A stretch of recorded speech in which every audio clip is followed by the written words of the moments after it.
Bonjour à tous, de Fred, F5 aux LK. Voilà, nous sommes le jeudi 10 août. Et je pars à la chasse à la radio-son nîmoise de ce midi. Alors normalement, elle devrait atterrir dans le secteur de l'étang de Berre, donc c'est pas très loin d'ici. Donc je vais m'y rendre.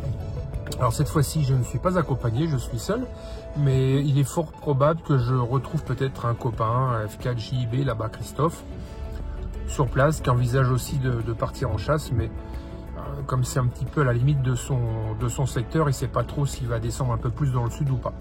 Voilà, enfin donc on verra bien sur place. Si elle est un petit peu plus au nord, ou sur la limite, on se retrouvera ensemble, sinon il la récupérera lui ou moi, je sais pas, enfin bon, on verra bien. Voilà, donc on profite une fois de plus de ce beau temps pour aller faire un petit tour. Alors c'est parti.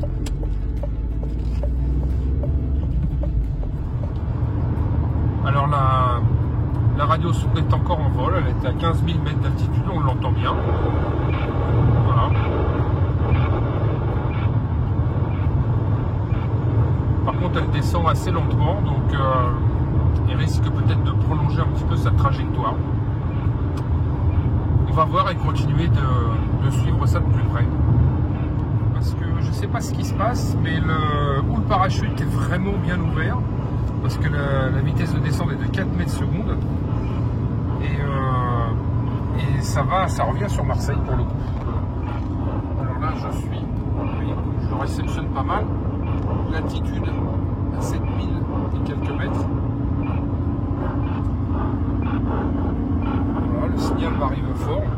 Là, elle est pratiquement au-dessus de moi en fait. Donc, voir Marseille, Aubagne peut-être. Je ne sais pas ce qui se passe, mais la radio saute plane. Alors, où est-ce qu'il y a une fuite sur le ballon? Enfin, je serais un petit peu étonné parce qu'elle est quand même montée à des 29 000 mètres. Le parachute est bien déployé. Enfin, il y a quelque chose. Donc, on verra bien la découverte au sol.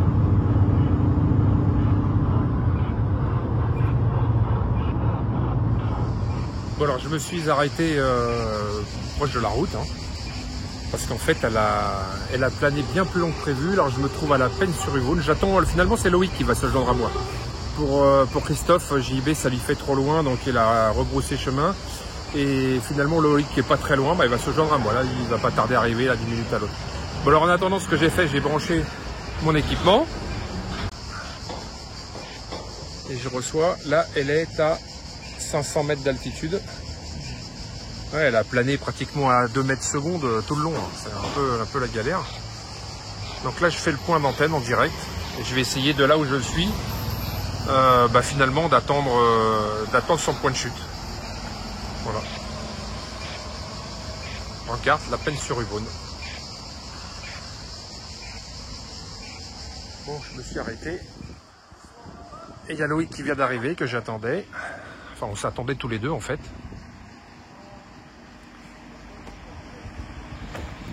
On a retrouvé l'ARS. Salut Loïc. Et bonjour Fred. Ça va? Ça va. Bon, ça y est, t'as...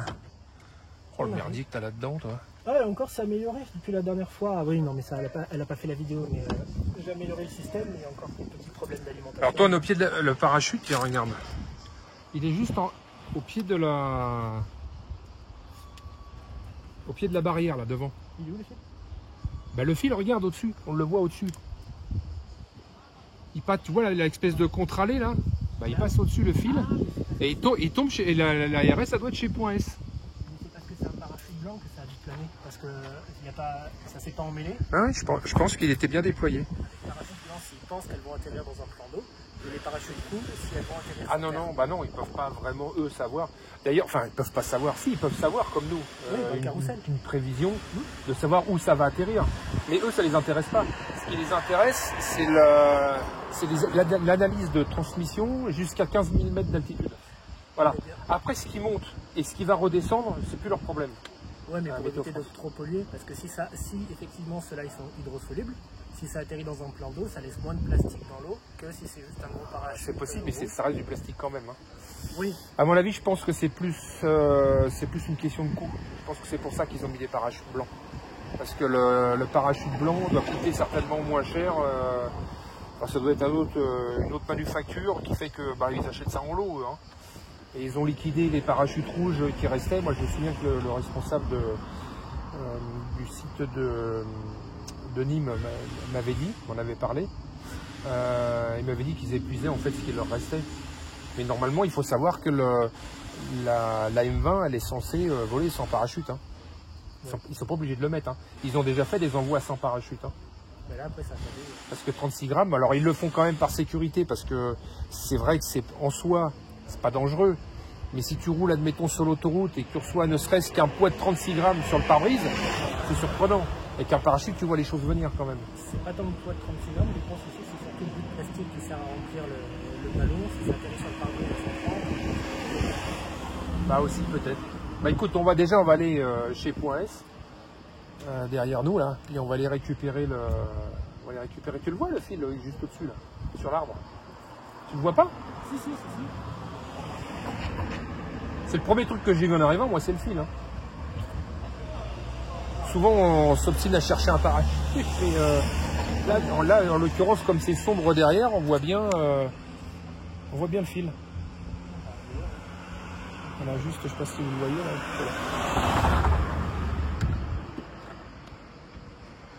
Donc on va rentrer chez Point S, puis on va essayer de demander au monsieur là, de récupérer la radiosonde sur le parking. Je pense qu'elle est où sur le parking. Donc voilà, on a demandé la permission à l'accueil de chez Point S, de savoir si on pouvait rentrer dans leur parking pour la récupérer. Et la dame m'a dit, oui, elle est tombée là derrière la Fiat. Effectivement, elle est posée sur la Fiat. Voilà, vous avez même l'immatriculation en direct. Voilà, fonctionne toujours. Là, c'est fort. Voilà, alors, et puis le parachute, il est sur le trottoir. Et le capteur, il est toujours entier. Comme quoi. Voilà donc la radiosonde nîmoise de ce midi, qui devait normalement tomber du côté de l'étang de Berre. Et en fait, elle a poursuivi sa trajectoire jusqu'à Aubagne, hein, quand même. Alors, je vais en profiter pour vous montrer quelque chose. Pour ceux qui connaissent un petit peu la Provence, je fais un agrandissement. Ce que vous voyez là-bas, c'est le Garlaban. Voilà. Le territoire de Marcel Pagnol.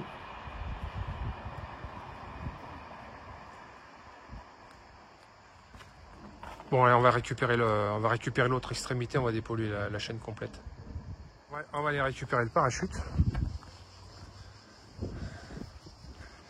Alors, le parachute, le voilà. Alors curieusement, la ficelle, elle est passée sous la porte. Alors à mon avis, ouais, c'est ça. Je pense que le portail devait être ouvert au moment où elle a chuté. Puis ils ont dû refermer après. Alors, je sais pas si tu vas pouvoir récupérer l'enrouleur parce qu'il est juste derrière. Je sais pas s'il va peut-être pas passer en dessous. Hein. À mon avis, ce qu'il faut que tu fasses. Oui. C'est bon. Ok, parfait. Sur le côté.